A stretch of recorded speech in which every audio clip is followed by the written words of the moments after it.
Hello everyone, this is Kamal Singh and welcome to my YouTube channel postal life with Kamal. तो जैसा कि आप सभी लोगों को पता होगा कि जो GDS रूल 3 ऑनलाइन ट्रांसफ़र का जो नोटिफिकेशन है वो जारी हो चुका है और मैंने भी उस पर एक वीडियो बनाई है अभी। तो आप जाके उसे चेकआउट कर सकते हैं कि कब आपका जो एप्लीकेशन फॉर्म है वो भरा जाएगा और कितना टाइम लगेगा, क्या क्या प्रोसेस होगा और फाइनली आपकी कब रिलीविंग होगी।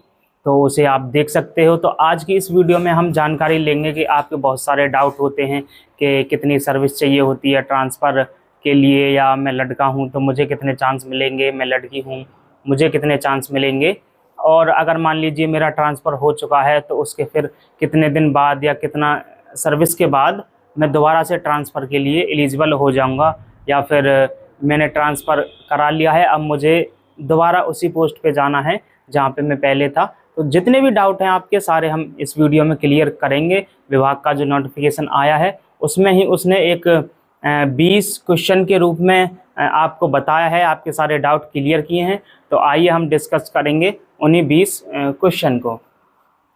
तो ये है आपका जो नोटिफिकेशन है विभाग का। एक मिनट,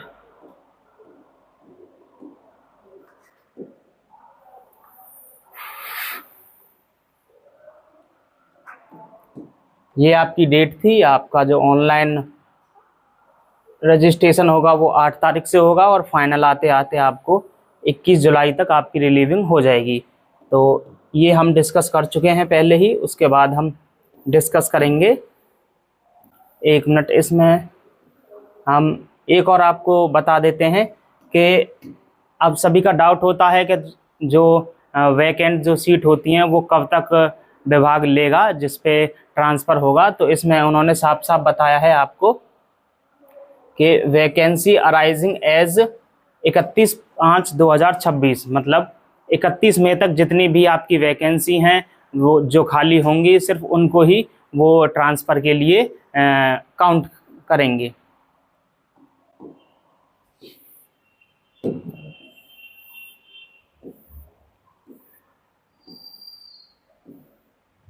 ये देखिए,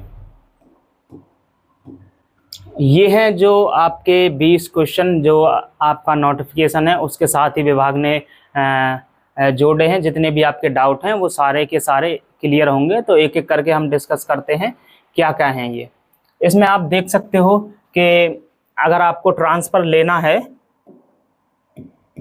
तो इसमें आपको मिनिमम कितनी आपकी जो engagement requirement for seeking transfer under the limited transfer facility, मतलब आपको अगर म्यूचुअल ट्रांसफ़र है या आपका PWD है या अदर केस हैं तो उसमें कितनी आपको सर्विस चाहिए होगी ट्रांसफ़र के लिए। तो इसमें देखेंगे अगर आप म्यूचुअल ट्रांसफ़र लेना चाहते हो, मतलब आप दूसरे की जगह जाना चाहते हो, दूसरा बंदा आपकी जगह जाना चाहता है, तो उस केस में अगर म्यूचुअल ट्रांसफ़र है तो आपको 1 ईयर की सर्विस कंटिन्यू चाहिएगी। और अगर आप PWD कैंडिडेट हैं तो उस केस में भी आपको 1 ईयर की सर्विस चाहिए। और उसके बाद अगर हम माने एक स्पाउस होता है ग्राउंड और एक नॉर्मल ग्राउंड होता है जनरल ग्राउंड, उस केस में आपको 2 ईयर्स की, मतलब आपका अगर म्यूचुअल है तो उसमें 1 ईयर, अगर आप PWD कैंडिडेट हैं तो 1 ईयर। उसके बाद अदर किसी भी ग्राउंड में अगर आप ट्रांसफ़र लेना चाहते हैं तो उसके लिए आपको 2 ईयर की सर्विस चाहिए होगी। आइए आगे बढ़ते हैं, दूसरा क्या है।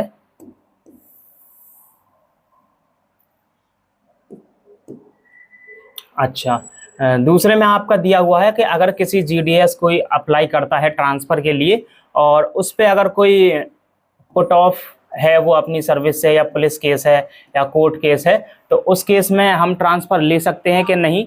तो बिल्कुल आप उस केस में बिल्कुल भी ट्रांसफ़र नहीं ले सकते जब तक आपका जो केस है वो पेंडिंग है या उस पर कोई फाइनल ऑर्डर नहीं आया है, तो उस केस में आप ट्रांसफ़र नहीं ले पाओगे। उसके बाद देखते हैं कि जो whether a GDS can be transfer if post engagement verification formalities are incomplete, मतलब अगर किसी GDS की जो वेरिफिकेशन है वो इनकम्प्लीट हो भाई, जैसे मान लीजिए उसका कास्ट सर्टिफिकेट है या वो पीडब्ल्यूडी कैंडिडेट है या ईडब्ल्यूएस है, अगर उसकी जो वेरिफिकेशन है वो आपकी पेंडिंग है, या फिर उसमें आप देख सकते हो आपकी एजुकेशनल जो क्वालिफिकेशन है या आपने 10th की होगी वो आपकी अभी वेरीफाई नहीं हुई है बोर्ड से या स्कूल से, या आपकी जो पीवीआर है पुलिस वेरिफिकेशन रिपोर्ट, अगर वो वेरिफिकेशन भी आपकी नहीं हो पाई है, तो उस केस में भी आपका जो ट्रांसफ़र है वो नहीं हो पाएगा। उसके बाद आगे देखते हैं, 4th नंबर पॉइंट में क्या दिया है, how many time can a GDS avail a limited transfer facility during their entire period. मतलब जो भी आपका जो ट्रांसफ़र है, जो जीडीएस है, वो अपनी पूरी लाइफ में कितनी बार आपका ट्रांसफ़र ले सकते हैं। तो आप ये देख सकते हैं मेल के लिए है 2 टाइम, यानी जो आपके मेल हैं वो अपनी पूरी जीडीएस की सर्विस में 2 बार ट्रांसफ़र ले सकते हैं, और फीमेल के लिए है ये 3 टाइम। जो फीमेल हैं, लड़कियां हैं, वो अपनी पूरी लाइफ में 3 बार ट्रांसफ़र ले सकती हैं जीडीएस की सर्विस में। आगे चलते हैं,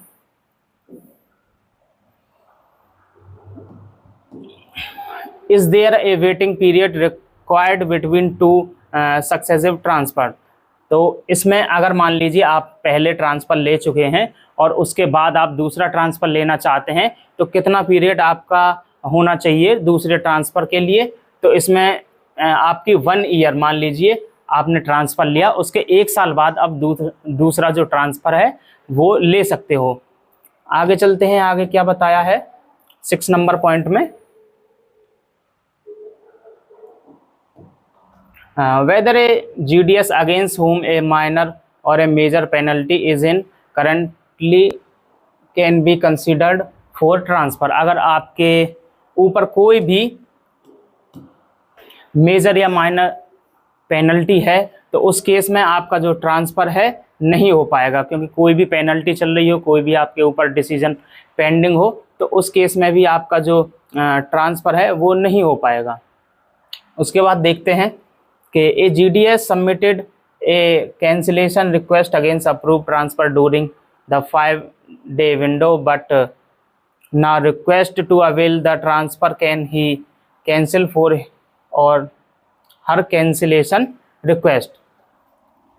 मतलब जो आपका यहाँ पे इसका दिया गया है, from this transfer cycle onward cancellation request against approve transfer submitted during the prescribed 5-day window shall be authentication through OTP based validation. Accordingly, any such cancellation request shall be treated as final, and no request for reverse withdrawal will entertain under any circumstances। मान लीजिए आपने जो transfer है वो डाला था, उसके फिर 5-day विंडो के बाद आप उसे कैंसिल करना चाहते हो, तो वो भी आपका जो कैंसिल है वो नहीं हो पाएगा। उसके बाद देखते हैं,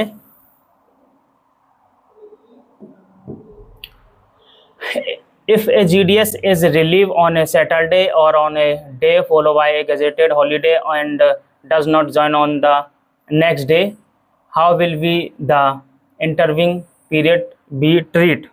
मतलब मान लीजिए आपका ट्रांसफ़र हुआ है और मान लीजिए शनिवार को आपको रिलीव किया गया है, उसके बाद नेक्स्ट डे आपका संडे पड़ गया या फिर आपका जो गजेटेड हॉलीडे होते हैं वो पड़ गए, और उस बीच में आप वहाँ पे ज्वाइन नहीं कर पाए, तो वो जो आपका पीरियड है वो आपका कैसा माना जाएगा कि जो आपकी जो 2-3 दिन की जो हॉलीडे होंगी, जो टाइम पीरियड होगा, उनको एज अ आप लीव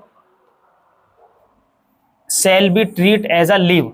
जो आपका पीरियड है जब आप ज्वाइन नहीं कर पाए या आने जाने में दिक्कत है, या आपका जो पहला पोस्ट ऑफिस था या आपका जो ब्रांच ऑफिस था और नया ब्रांच ऑफिस, उसमें टाइम लगा आपको आने में जिस वजह से आप नहीं ज्वाइन कर पाए, तो उसको छुट्टियों के रूप में मान लिया जाएगा, ट्रीट कर लिया जाएगा। जो भी आप 1-2 दिन का जो टाइम होगा जिसमें आप ज्वाइन नहीं कर पाए हों, तो उसके लिए आपको कोई भी अलग से छुट्टियां अप्लाई करने की कोई ज़रूरत नहीं पड़ेगी। उसके बाद देखते हैं 9 नंबर पॉइंट में,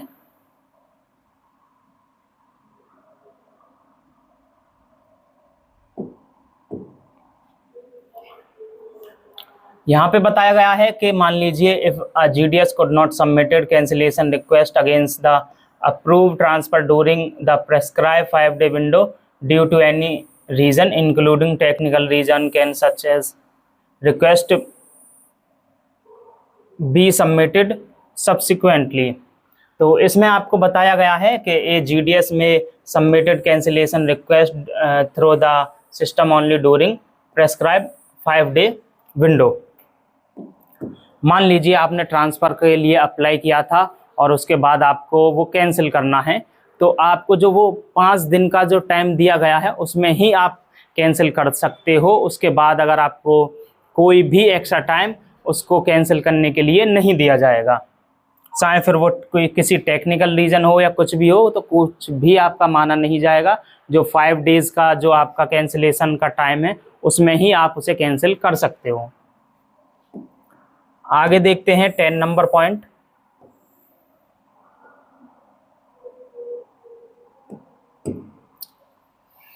A GDS whose transfer is approved has not been relieved as a disciplinary vigilance case pending or contemplate against the GDS whether his one transfer chance will be considered avail।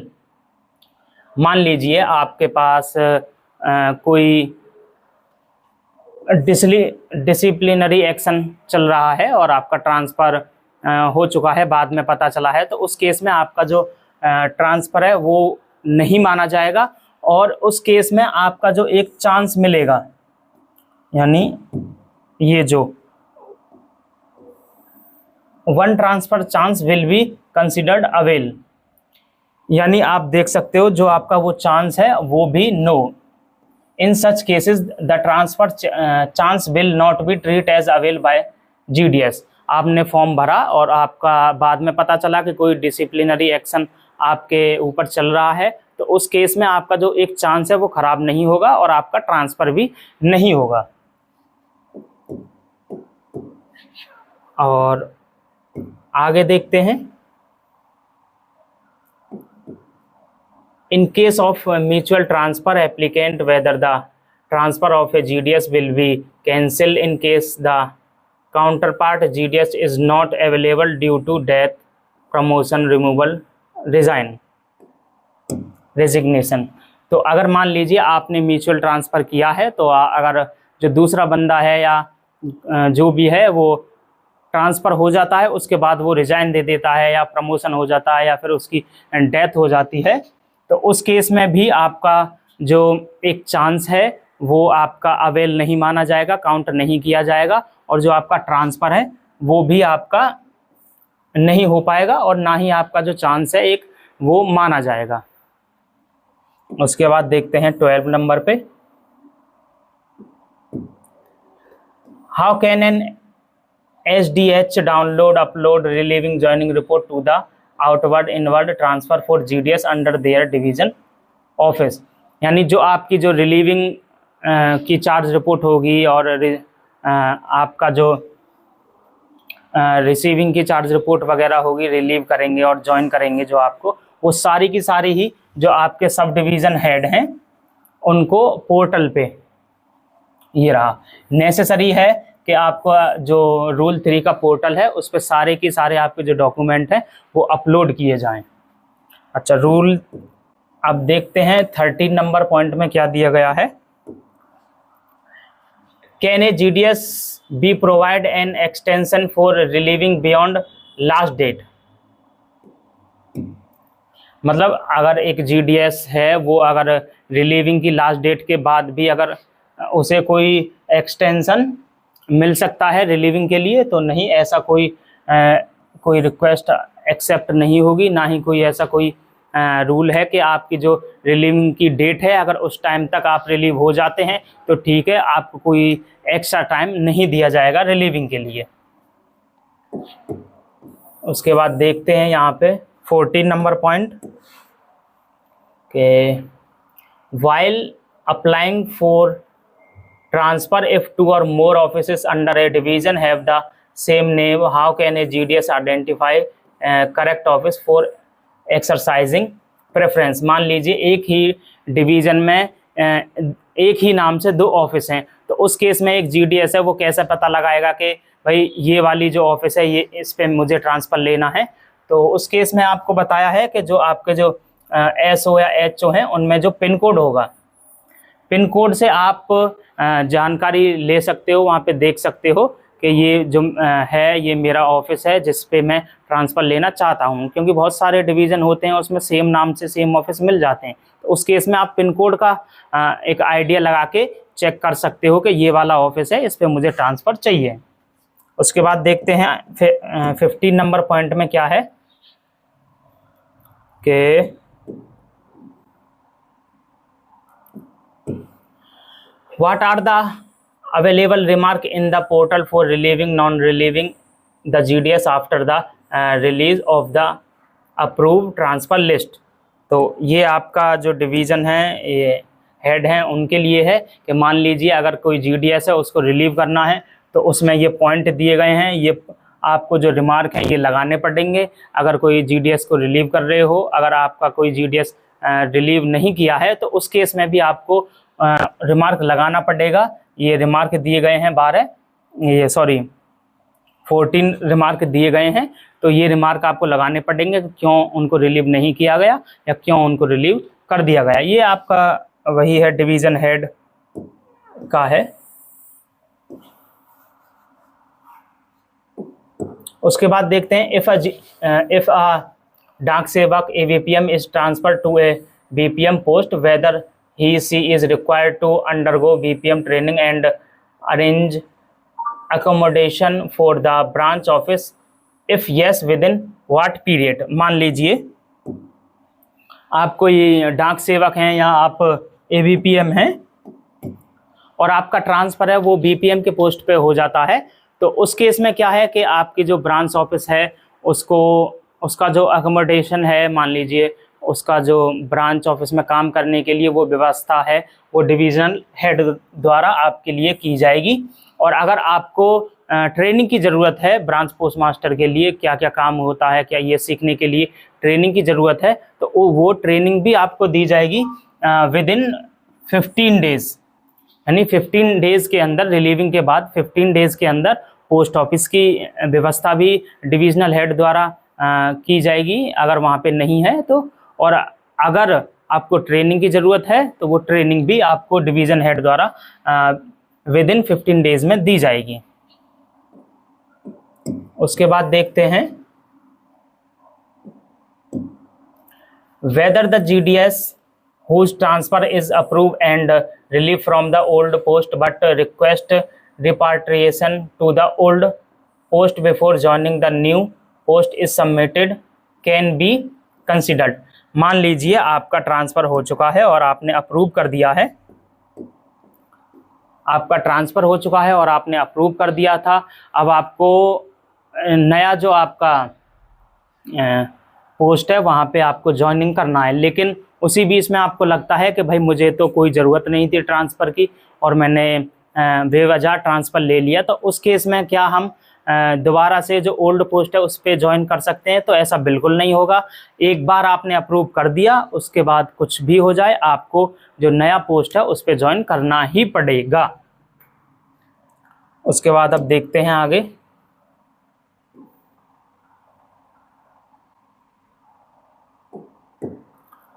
Whether the division head need to approve the cancellation request provided by the GDS during the 5-day cancellation window। मान लीजिए आपका जो 5 day window होता है cancellation के लिए, उसमें आपने जो आपका ट्रांसफ़र था उसको कैंसिल कर दिया, तो क्या उसके बाद जो आपके डिवीज़न हेड है उनकी जो अप्रूव की ज़रूरत पड़ेगी? मान लीजिए आपने कैंसिल कर दिया तो क्या डिवीज़न हेड की ज़रूरत पड़ेगी? तो नहीं, उस केस में कोई भी आपके यहाँ पे दिया गया है, ये देखिए नो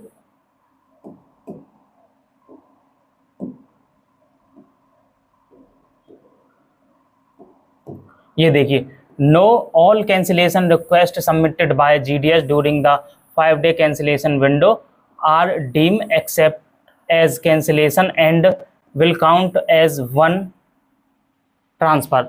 यानी उनकी कोई भी ज़रूरत नहीं पड़ेगी डिवीज़न हेड की। अगर आपने कैंसिल कर दिया है तो वो कैंसिल ही माना जाएगा और आपका जो एक चांस है वो भी चला जाएगा।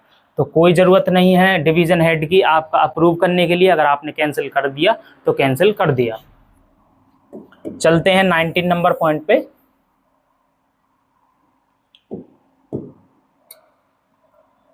Whether the correction in the parent division cadre of the GDS can be done after submission of the transfer application. The GDS should check the parent division and cadre detail appropriately before applying and get the same corrected before submission of the applicant. The same cannot be corrected at a later stage and the request will not be recommended for approval. मान लीजिए आप transfer का आप application भर रहे थे और आपकी जो पेरेंट यूनिट है या डिवीज़न है उसमें आपने गलती कर दी, तो उस केस में आपका जो रजिस्ट्रेशन है वो ट्रांसफ़र है वो कैन नॉट बी करेक्ट। एक बार आपने सबमिट कर दिया तो उसके बाद आप उसमें कोई भी करेक्शन नहीं कर सकते और आपका जो एप्लीकेशन फॉर्म है वो भी आगे रिकमेंड नहीं किया जाएगा। ये रहा, request will not B recommend for approval. कोई भी आपको अप्रूवल नहीं मिलेगा आगे के लिए, वो आपका कैंसिल हो जाएगा। तो अच्छे से अपना जो एप्लीकेशन फॉर्म है जब आप रजिस्ट्रेशन करें उसे अच्छे से देख के कीजिए ताकि कोई भी गलती ना हो और जो आपका ट्रांसफ़र है वो पहली बार में ही हो जाए।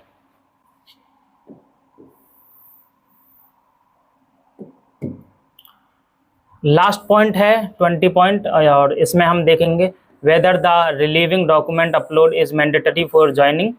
तो जो भी आपकी जो डॉक्यूमेंट होंगे रिलीव के और ज्वाइनिंग के, तो उनको पूछ रहा है कि ये मैंडेटरी हैं या नहीं है अपलोड करने के लिए पोर्टल पे। तो यस, तो जो GDS की जो भी आपकी रिलीविंग होगी और ज्वाइनिंग होगी उनके जो पॉइंट है वो उनकी जो चार्ज रिपोर्ट है, जितने भी डॉक्यूमेंट है वो आपको अपलोड करने पड़ेंगे, तभी आपकी जो ज्वाइनिंग है वो हो पाएगी। तो ये थे सारे पॉइंट आपके जो रूल 3 में ऑनलाइन ट्रांसफ़र के लिए अभी विभाग ने बताए हैं। तो उम्मीद करता हूं कि आपके जितने भी ये डाउट हैं वो क्लियर हो चुके होंगे, चाहे आपका सर्विस को लेके हो या किसी भी और कोई वजह हो जिसमें आपका डाउट हो। तो आप देख सकते हो सारे की सारे आप डाउट हैं यहाँ पे क्लियर हो चुके हैं। 20 पॉइंट दिए हैं विभाग ने, सारे की सारे आपके डाउट हैं वो क्लियर करने के लिए। लेकिन उसके बाद भी अगर आपका कोई पॉइंट है जो मिस हो गया है या आप पूछना चाहते हैं तो आप प्लीज़ मुझे मेरे इंस्टा पे या फिर आप मेरे फेसबुक पे आप जुड़ सकते हो और इस वीडियो के नीचे भी आप कमेंट कर सकते हो। तो मैं आपको ज़रूर गाइड करूँगा कि कोई पॉइंट है जो रह गया है या मैं समझा नहीं पाया हूँ अच्छी तरह से, तो आप कांटेक्ट कीजिए, कमेंट कीजिए, मैं आपका ज़रूर जवाब दूंगा। और थैंक यू।